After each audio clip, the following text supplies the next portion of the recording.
በ2018 ዓ.ም የሪሚዲያል ፕሮግራም ፈተና የወሰዳችሁ ተማሪዎች በሙሉ አብዛኞቻችሁ በተደጋጋሚ የሪሚዲያል ፈተና ውጤት መቼ ይለቀቃል እያላችሁ በዩቲዩብም በቴሌግራም ቻናላችንም ስጠይቁ ነበር።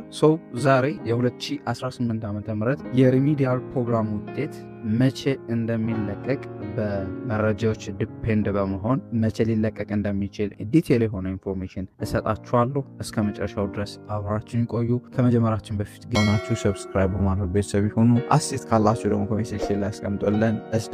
ፈተናችሁን ከግንቦት 27 እስከ ሰኔ 3 2018 ዓ.ም መውሰዳችሁ ይታወቃል። መጀመሪያ ግን ፈተና እንዴት ነበር? ፈተና ጥሩ ነበር ወይስ ያስጠላ ነበር? ስለ ፈተና ያላችሁን አስተያየት ኮሜንት ሴክሽን ላይ አስቀምጡልን። ፈተናውን በእነዚህ ቀናት መውሰዳችሁ ይታወቃል። አብዛኞቻችሁ ውጤትን በተጠንቀቅ እየተጠባበቃችሁ ትገኛላችሁ። በዛ ምክንያት ነው እንግዲህ ኮሜንት ሴክሽን ላይ በቴሌግራም በዩቲዩብ ቻናላችን ላይ በተደጋጋሚ ውጤት መቼ ይለቀቃል እያላችሁ እየጠየቃችሁ ያላችሁት። እንግዲህ የ2018 ዓ.ም የሪሚዲያል ፕሮግራም ፈተና ውጤት በዚህ ቀን ይለቀቃል ከማለታችን በፊት የ2017 ዓ.ም ሪሚዲያል ፕሮግራም ውጤት መቼ ነው የተለቀቀው? ፈተና ከመቼ እስከ መቼ ወስደው ነበር? የተለቀቀበት ቀን ምን ያክል ጊዜ ነበር የሚለው ኢንዲቴል ልንገራችሁና ወደ 2018 ዓ.ም ሪሚዲያል ፕሮግራም ፈተና የሚለቀቅበትን ቀን ነግራችኋለሁ። እንግዲህ የ2017 ዓ.ም ሪሚዲያል ፕሮግራም ተማሪ የነበሩት ፈተናቸው የተሰጠው ከግንቦት 25 እስከ ግንቦት 30 2017 ዓ.ም ነበረ። ፈተናውን የወሰዱት ፈተና ውጤታቸው ይፋ የሆነው ደግሞ ሐምሌ 14 2017 ዓ.ም ወይም ጁላይ 21 ቀን ነበረ።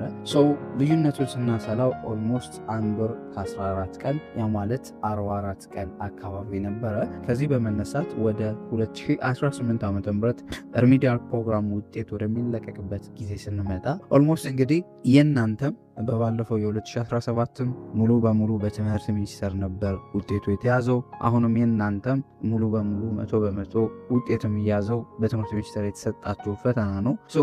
ኦልሞስት ተመሳሳይ ጊዜ ይወስዳል ብለን እናስባለን። ወደ ሐምሌ 15 ወይም ሐምሌ አጋማሽ አካባቢ ይለቀቃል ብለን እንጠብቃለን። ነገር ግን ምናልባት የ2018 ዓ.ም 12ኛ ክፍል ፈተና ሐምሌ 16 ስለሚያልቅ ምናልባት በዛ ምክንያት ካልዘገየ በስተቀር የ2018 ዓ.ም ሪሚዲያል ፕሮግራም ውጤት ወደ ሐምሌ አጋማሽ ሐምሌ 15 ሐምሌ 16 በጣም ከሄደ እስከ ሐምሌ 20 አካባቢ ይገለጻል ብለን እንጠብቃለን።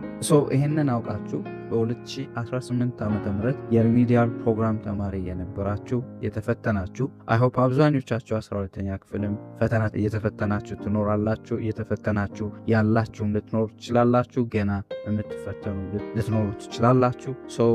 የምትፈተኑ ፈተናችሁ ላይ ፎከስ እንድታደርጉና ውጤታችሁን እስከ ሐምሌ አጋማሽ ድረስ በትዕግስት እንድትጠባበቁ ሪከመንድ አደርጋችኋለሁ።